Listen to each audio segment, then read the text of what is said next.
clearly, well, definitely one of the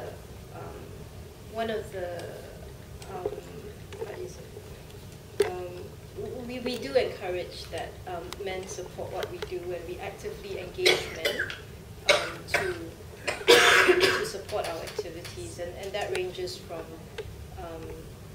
violence and sex trafficking to even the Day Off campaign. So in almost everything we do, we do see men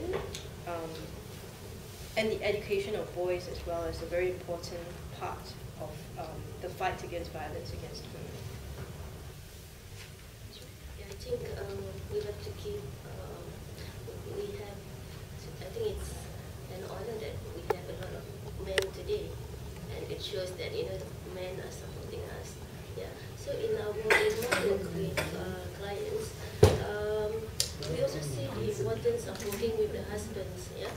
It's not just about helping the women move on with their lives, but we also have to get their husbands fixed. So firstly, the husbands have to be forthcoming. You know, if they really love their marriage. In most situations, they would say yes, they love their wife. That's why they beat out their wives.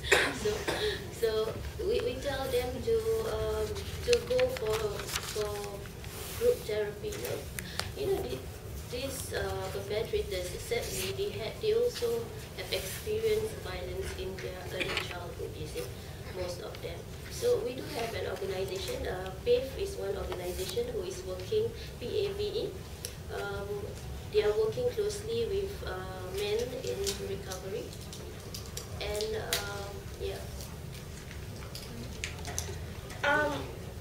I think it's really quite, sorry, still. Oh, I was going to respond to her. She was asking all three also. Yes. Is that all right? Sorry. Yeah, we think at Sisters, we really think that men should be allies, you know, as much as possible. It's not easy because as an organization, the things we're saying is quite challenging for a lot of Malaysian society. Not just the men, but also the women. Because we are challenging accepted dogma, really, accepted interpretation of religion. But we're working on our basis is justice and equality, which we believe the religion does promote. So we are working through the religion rather than apart from it, which we think is very important. And in that, we also find that it's really important to have men as allies. It's very much a strategy of ours to bring in.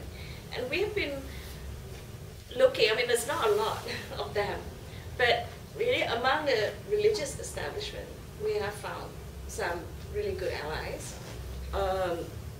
Currently, we're working, like the Mufti of Perlis is the head of religion in Perlis. He's been very good, very outspoken. The Chief Justice of the Sharia Court in Terengganu is also a great ally. We work on them on certain issues.